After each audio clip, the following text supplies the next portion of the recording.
Hey guys, thanks for joining me. And if you like what you see, please subscribe. Hello, peoples. Welcome to Sharp Ends. Thanks so much for joining me today. I'm going to be reviewing the Lishen Knives Little Canuck. Fabulous little piece here. This is one I'm giving away next week, but this is the one that Lishen actually sent me. I'm not letting the fact that he sent me a knife for free affect this. I've actually put this through this paces, and I'm going to explain how. You're looking at this saying, why is this all tied up with lanyards and a marlin spike there? And I'm going to explain that too. First, I'm going to ask you to smash that like button, leave a comment, really helps the channel. And as always, thank you to my Patreon supporters. So this knife, I think on DLT, it's still some available and knife ship free. The base model price is around 250, 240, and it goes up from there depending on the finish and the quality and stuff. This is the one he sent to me, and I dogged this one. I really used it a lot. See, I volunteer at a shipwright guild, the Philadelphia Shipwright Guild, and I work on the Gazella. The Gazella is a tall ship, which is about 125 years old. It started as a cod fishery boat, and I am a rigger, so I climb up these masts and I set the sails, and I also do maintenance work and stuff like that. And so we've had the winter cover on there, and I've been climbing up these shrouds here, and I have been retying the ratlins to the shrouds, or the rat boards, or sometimes they call them the battens to the shrouds, so that you can actually climb up there safely. Sometimes those lashings start to come undone. So what I've been doing is I've been taking this knife and I've been cutting away the old lashings, and it is hard work. And and the first time I went up there, I was actually I went up with a knife. I forgot a knife. Can you believe that? I forgot a knife. So I was using someone else's borrowed knife, and it just wasn't sharp. And so when I went up there to tie them again, I was using this, and this was against those vertical lines are actually steel, and the horizontal lines are hemp or synthetic hemp, and nylon, that kind of stuff. And that nylon, the lashing actually has some wax in it, so I was cutting these guys with that. So this hasn't been sharpened at all. I'm going to see if it will still cut paper. I'm going to say it will not cut paper, because I cut over 30 lashings with this, and that is a lot. Oh my god. I mean, there's some catches and stuff, but it actually cut some paper there. That is actually quite impressive to me. All right, now it's not doing so well. Let's take a look at the brand new one here. Yeah, so sharp. So I have put this through its paces. Now you'll notice here I'm also actually using a Bark River. This is the sheath that came with the Ultralight Bushcrafter, and I'm using this one because it has a place for my marlin spike. When you're tying a lashing, you actually need a marlin spike for several different reasons: to undo it, but also to do a marlin hitch so that you can pull your lashings tight. You do this kind of hitch here, and you use your hand here to pull the lashing tight, and then you slip it off, right? So that's what I've been using, but it's not what it came with. It came with this sheath here, which is perfectly functional. You're also going to say, if you know anything about rigging, you're supposed to climb a ship with a knife that isn't pointed, that is rounded, and more of a Warrenclyffe. That is very true. But I wanted to put this through its paces. It was well lanyarded. I'm not going to drop it on the deck. And this it worked well. It had just the amount of belly that I needed, and it did really well. So I'm going to sharpen this up. I'm actually going out there today to raise the main course. Let's talk about Lishen. So fit and finish, absolutely awesome. The ergos were great. Using it at high altitudes and only having one knife available at a time worked absolutely fine for me. I really enjoyed it and liked it. This was covered in tar and grease and everything else, and I just washed it, and it all came off really nicely. No, I think the heat treat is good or great. It's doing really well, and I think that after cutting 30 lashings, it should be a little nicked up. This is, of course, AEBL. So for the application I was using, perfectly fine.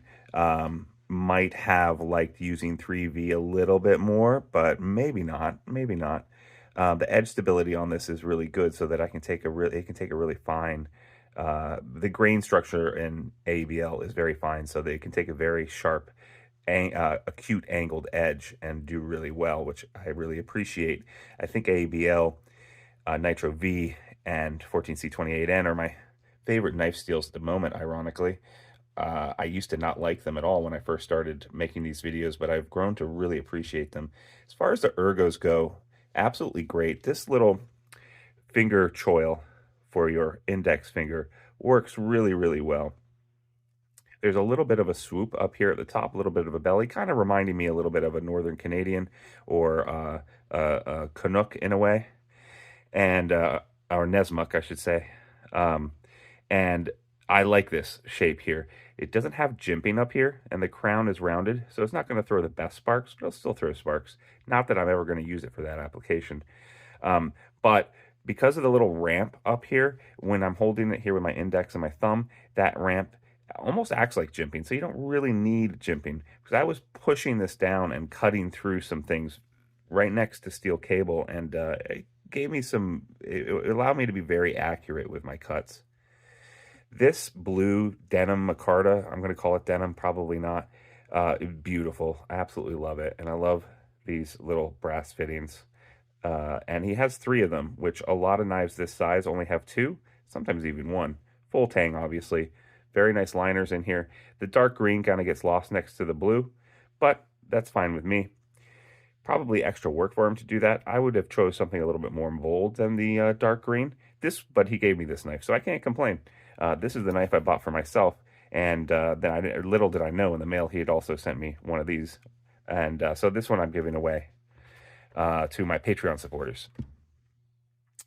The fit and finish on this for an American-made knife is great, and top of the line. What does that mean? That means top of the line. Very, very good. He's working on some other projects that are going to be coming out soon, and I'm really excited to check those out too. He gave me a little tour of his shop. It's very, very small, one-man operation. But what I was stunned about after seeing the video of his shop was how high quality he gets out of there, which goes to show you, the tools are obviously half the battle, but the other half is just having craftsmanship, and he obviously has craftsmanship to a very high degree.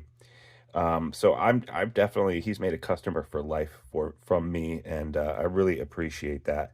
I really like his little logo here, and I don't mind at all that he doesn't tell you what steel it is. That's fine with me. You don't need to billboard what steel things are, in my estimation. So the quality control looks really good because I have 2 of them. They both seem exactly the same.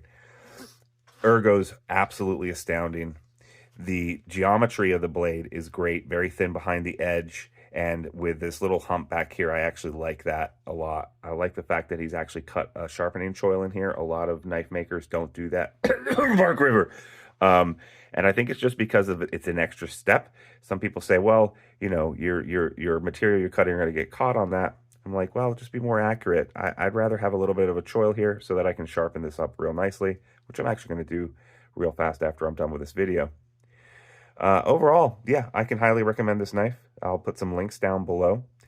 Am I missing anything else? We talked about ergos. We talked about geometry, blade steel.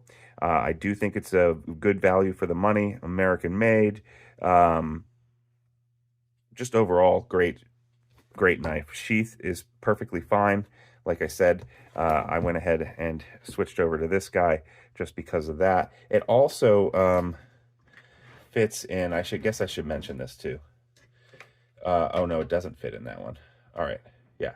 All right, it also fits in, I got a in-pocket knife sheath from what is it? Creeley Knives. This is his new one. He used to make a centerline sheath here for his Creeley Mako. Now he makes one off-centered off here. This actually fits too, so that you can convert it to an in-pocket carry.